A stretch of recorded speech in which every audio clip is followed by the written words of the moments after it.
마지막 인터뷰는 의료 대란, 그중에서도 가장 요새 심각하게 부각이 되고 있는 응급실 대란 문제를 짚어보겠습니다. 열 경련 증상을 보이던 2살 배기 아이는 병원 11곳을 돌다가 의식을 잃었고요. 순간 접착제가 눈에 들어간 여성 20곳 넘는 응급실에서 모두 거부당했습니다. 심지어 용산 대통령실 근처 공사 현장에서 추락한 노동자는 뺑뺑이 끝에 숨을 거뒀다고 하죠. 그야말로 응급 상황이 되어버린 응급실. 오늘은 바로 그 응급실로 시선을 옮겨 보겠습니다. 이형민 대한응급의학 의사회장 스튜디오에 나와 계십니다. 안녕하세요. 안녕하세요. 바쁜 시간을 내어주셔서 먼저 감사합니다. 불러주셔서 감사합니다. 응급실 현장에서 근무하다가 지금 오신 거죠? 네, 그렇습니다. 네.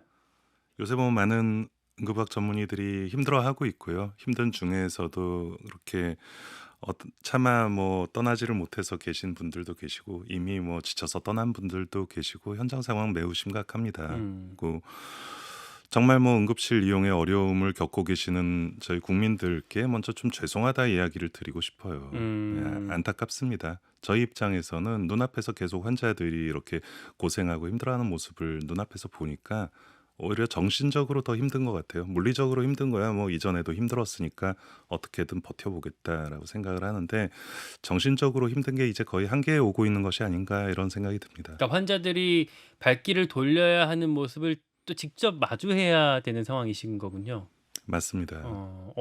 그걸 보는 마음은 좀 어때요?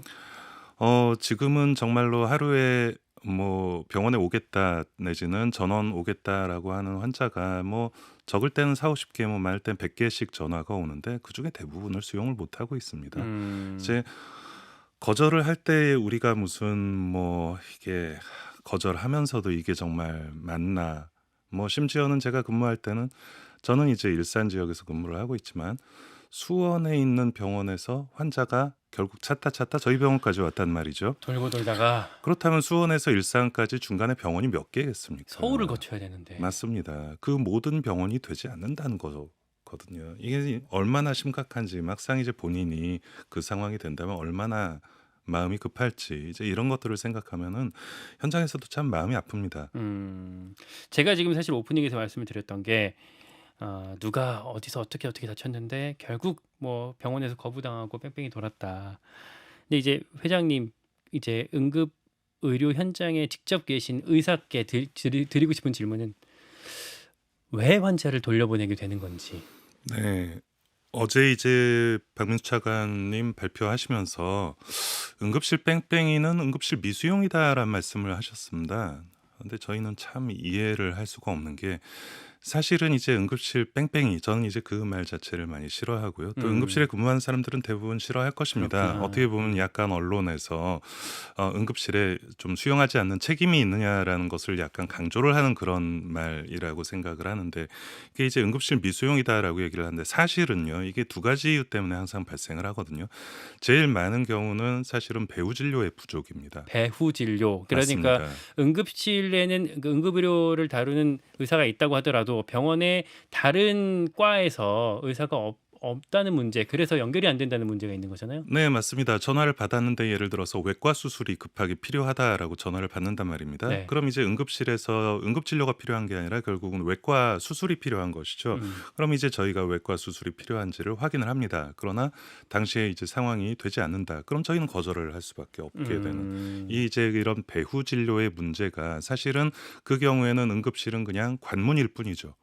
병원을 들어오는 관문일 뿐입니다. 그래서 응급실에서 할 수 있는 거는 진통제 조절밖에 없다. 뭐 이렇게 하는 것 네. 같던데. 결국은 이제 응급 상황에서 응급 처치를 하고 진단을 하는 것까지가 응급의학과의 일이라면 결국은 최종 치료를 제공을 해 줘야 환자가 살게 되는데 그 부분이 안 음. 되니까 이제 전원을 받지 못하는 경우 또 음. 수용을 하지 못하는 경우가 사실은 제일 많았었습니다. 또 한 음. 가지가 이제 응급실 자체의 어떤 과밀화 때문에 못 받게 되는 경우들이 있기는 있습니다. 과밀화라는 게 이제 베드, 그러니까 침상이 없다라는 문제, 맞습니다. 그거예요? 응급실에 의료진이 없거나 음. 응급실에 침대가 없거나 그러나 이제 그것은 어떻게 보면 빅5 병원 같은 경우에는 저희가 환자 보내려고 가끔 전화를 해 보면 누워 있을 자리가 아니라 서 있을 자리도 없어요, 선생님. 이렇게 얘기를 한단 말이죠. 어. 사실은 응급실이 그 상황이 되면 그것은 이미 마비가 된 것입니다. 응급실 자체로서 음. 의미가 없는 것이에요. 그러나 이제 모든 응급실이 그런 상황은 아니고 일부 이제 대형 상급 응급실 같은 경우에는 응급실 자체에 여력이 없어서 네. 수용을 하지 못하는 경우도 분명히 있긴 있습니다. 엊그저께 정부에서 발표가 된 거 보니까 응급 의료기관의 병상 수는 97.5%가 운영 네. 중이다라고 하던데 실상과는 좀 다른가요? 그럼 이게? 저는 이제 그게 대표적인 정부의 어떤 숫자 조작 내지는 음. 뭐 국민들을 기만하는 것이라고 이야기를 계속하고 있는데 사실은 응급실의 병상 수라는 게 중요한 여력이 아니거든요. 응급실의 음. 병상 수는 대부분 비어 있습니다. 응급실이라고 하는 거 원래 비어 있어야지 의미를 가지고 있는 것이고요. 전국에 있는 응급실 병상을 병원별로 나눠 봤을 때 지금 이제 전국의 응급의료기관이 408개가 있단 말이죠. 네. 408개 중에 약 300개는 원래 전공의가 없던 병원이에요. 아. 교육수련병원이라고 저희가 얘기를 하는 게 95개에서 100개, 뭐 그냥 편하게 100개라고 네. 말씀드리겠습니다. 그럼 이제 408개 중에서 100개는 교육수련병원이기 때문에 전공의가 나가고 나서 타격을 입겠죠. 그러나 음. 나머지 300개는 원래 전문의들만 근무를 하고 있는 병원이기 때문에 병상을 축소할 이유가 없는 거예요. 오히려 음. 지금 상황에서 환자가 더 늘었습니다. 음. 그러니 모수를 408개로 잡는 자체가 문제가 있다라고 저희가 여러 번 지적을 했고요. 그랬더니 이제 응급실 일일 브리핑에서는 이제 180개 권역센터, 지역센터를 말씀을 하시더라고요. 저는 그것도 모수가 틀렸다라고 주장을 음. 합니다. 말씀드린 대로 지금 현재 문제가 되는 병원들은 교육수련병원 100개이지 지역센터 중에서도 뭐 사실 교육수련병원이 아닌 곳은 전혀 문제가 없이 오히려 더 많은 환자를 보고 있는 상황이기 때문에 그렇습니다. 음. 그러면 아까 우리 환자들을 거부해야 하는 그러니까 발길을 돌리게 해야 되는 상황에 대해서 안타깝다고 말씀을 주셨는데 이 기준이 어떻게 그러니까 이를테면 경증 환자와 중증 환자를 구분을 하실 수밖에 없을 텐데 그걸 어떻게 구분을 하게 되는 건가요? 경증하고 중증이 정말 이렇게 중요한지 사실 지금 처음 알았습니다. 네. 사실 어. 응급실에서 환자를 보는 것은 네. 응급실에 오는 환자를 보는 것이죠. 응급실이라고 하는 게 응급한 환자도 분명히 있지만 음. 본인이 응급하다고 생각하는 환자도 있고요. 네. 응급하지 않다고 생각하고 왔는데 알고 봤더니 응급인 경우도 음. 있고요. 상당히 다양한 경우들이 있을 음. 수가 있습니다. 근데 이제 어떻게 보면 이번에 그 경증 환자에 대한 대책을 이야기하면서 중증과 경증에 대한 이야기들이 많이 나오고 있는데 사실 이 부분 되게 신중하게 접근해야 되는 부분입니다. 무조건 접근을 하게 됐을 때 상당히 큰 피해나 이제 문제가 생길 가능성이 되게 많고요. 또 이것이 돈과 연관이 되는 문제가 된다면 나중에 분명히 다른 문제들이 생길 것이라고 저희가 우려를 하고 있습니다. 어제 박민수 보건복지부 이처간 브리핑에서 어떻게 얘기가 나왔냐면 본인이 이렇게 의료기관에 전화를 해서 중증도를 알아볼 수 있는 상황이라고 한다면 그거는 사실 경증이라고 이해를 하시면 될 것 같다.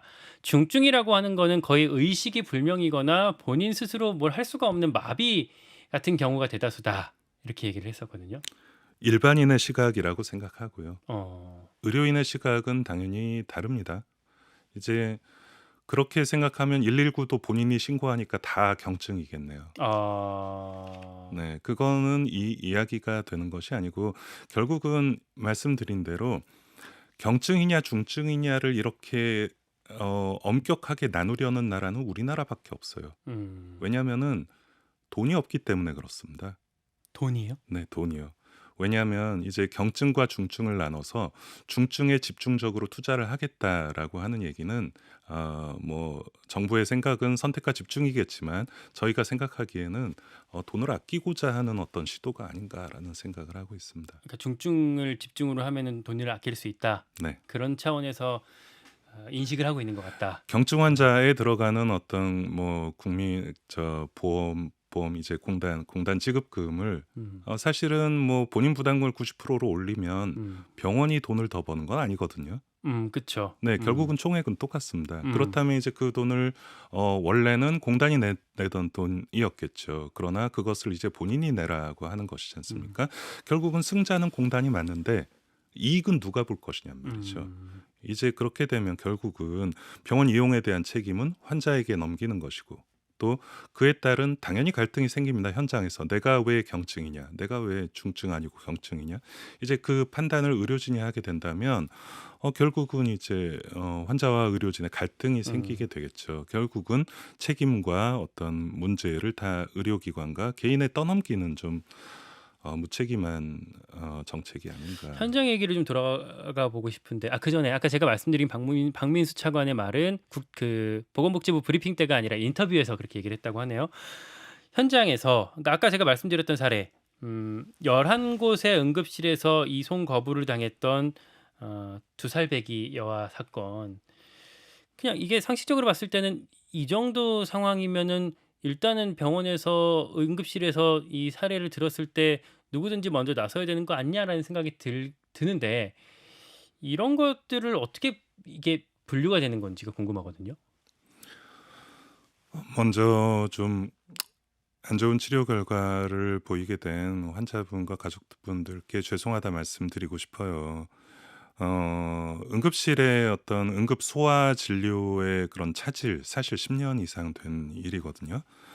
원인이 뭔가를 한번 우리가 생각을 해볼 필요가 있어요. 그래야지 우리가 해결을 하죠. 어떻게 보면 이 소아과의 몰락의 시작은 이대 목동병원 사건입니다. 한 7-8년 전에 네. 거의 있었던. 한 10년 전쯤 되는 걸로 기억하는데 저도 네. 정확한 연도는 기억을 못 하지만 사실 이제 어떤 치료 결과나 안 좋은 결과에 대해서 의료진은 구속이라고 하는 초강수를 뒀단 말이죠. 그것이 어떻게 보면 '소아과를 해도 이렇게 법적으로 책임을 지고 문제가 될 수 있겠구나.'라는 어떤 전반적인 인식이 의료진들에게 퍼져 있고요. 그걸 말씀을 드리고 싶어요. 응급실에서 '아니 그거 응급처치라도 해 음. 주지.'라고 이제 많은 사람들이 생각을 하거든요. 그쵸. 소아 환자에 있어서는 사실은 거의 그 판결 이후에는 어떻게 보면 어 저희가 충분히 응급처치는 할 수 있음에도 불구하고 '최종 처치를 하지 못했을 때 책임을 질 수 있구나.'라는 사인을 지속적으로 정부와 음. 법원에서 주는 거예요. 음. 그래 그런 부분이 사실은 응급 치료와 최종 치료는 분명히 갈라서 생각을 해야 됨에도 불구하고 응급 처치를 하는 의사한테 최종 치료의 책임까지 법적으로 모두 다 음. 넘겨버리게 된단 말이죠. 애초에 안 받으면 최종 책임을 좀 벗어날 수 있으니 맞습니다. 개인 입장에선. 그렇죠. 그래서 그 대부분의 병원들이 뭐 일부 병원들은 전화를 받은 사실 자체도 잘 기억을 못 하고 있습니다만 음. 어찌 됐거나 소아과 최종 진료 능력이 부족한 거는 이제 모든 국민들이 다 알고 계시지 않습니까? 충분히 응급 처치만 하고 최종 치료를 제공할 수 있다라고 한다면 받을 수가 있겠지만 응급 치료만 하고 최종 치료가 안 되는 것이 뻔히 보이는 상황에서 누구도 선뜻 오라고 못 합니다. 윤석열 대통령이 어젯밤에 경기도에 있는 그 응급실을 직접 찾아가서 이런 말을 했어요. 그 긴 발언 가운데 "의료인들에 대해서 법적인 위험 문제를 좀 해결해 드리겠다." 어떻게 들으셨습니까? 구체적인 대안이 최대한 빨리 나오는 것이 되게 중요하다라고 생각을 합니다. 어 어떻게 보면 지금 이번에 위기 상황의 초래라고 하는 게 좀 '신뢰가 깨졌다.'라는 부분이거든요. 신뢰가 네. 깨졌다. 의료계와 정부의 신뢰가 네. 깨졌다라고 하는 부분인데 네. 그럼 신뢰를 회복해야 될 거 아닙니까? 음. 끝까지 싸우고 뭐 이혼할 건 아니잖아요. 그렇다라고 한다면 신뢰 회복의 첫 단추가 뭐냐? 저는 이 법적인 문제라고 생각을 합니다. 음. 법적인 위험성의 음. 감소. 알겠습니다. 지금 제일 걱정이 사실 추석 연휴에 네. 명절 때 이게 지금 응급실 대란 문제가 훨씬 더 심각해지는 것 아니냐라는 걱정인 건데 어제 정부에서 군의관들 을 이제 일선 현장으로 좀 투입을 했고 이달 안에 좀 뭐 235 명인가요? 더 투입 인제 군의관 또 공중보건의 등등이 투입된다고 해요. 이걸로는 나름대로 효과가 있을 거라고 보세요. 응급실 측면에서 보자면 효과는 미미할 것입니다. 음. 4월 달에도 그랬고 5월 달에도 그랬고 군의관들 한 번씩 왔었죠, 이전에도. 네. 네. 이전에도 왔었지만 사실은 효과적이지 않았었죠. 뭐 거기에 대한 평가가 이미 이루어졌는지 어쩐지는 모르겠지만 그렇게 생각하시면 됩니다. 이게 응급실이 전공의들 사직 이전에 한 100 정도의 일을 할 수 있었다면 지금 현재는 40 에서 50 정도 일밖에 못 하고 음. 공보이나 군의관들이 온다 하더라도 한 41, 42? 네. 대세에 영향을 줄 상황은 아닙니다.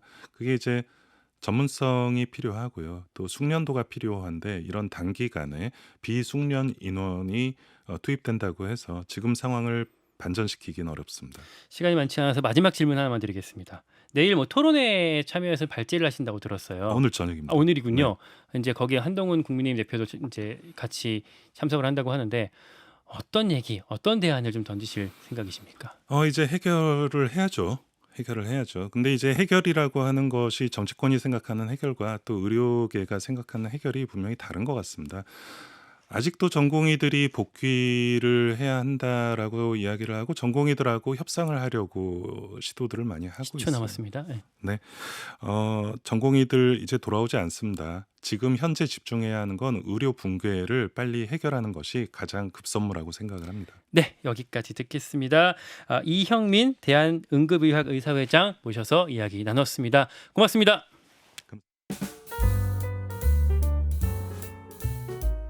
김현정의 뉴스쇼는 시청자 여러분의 참여를 기다립니다. 구독과 좋아요, 댓글 잊지 않으셨죠? 알림 설정을 해두시면 평일 아침 7시 10분 실시간 라이브도 참여하실 수 있습니다.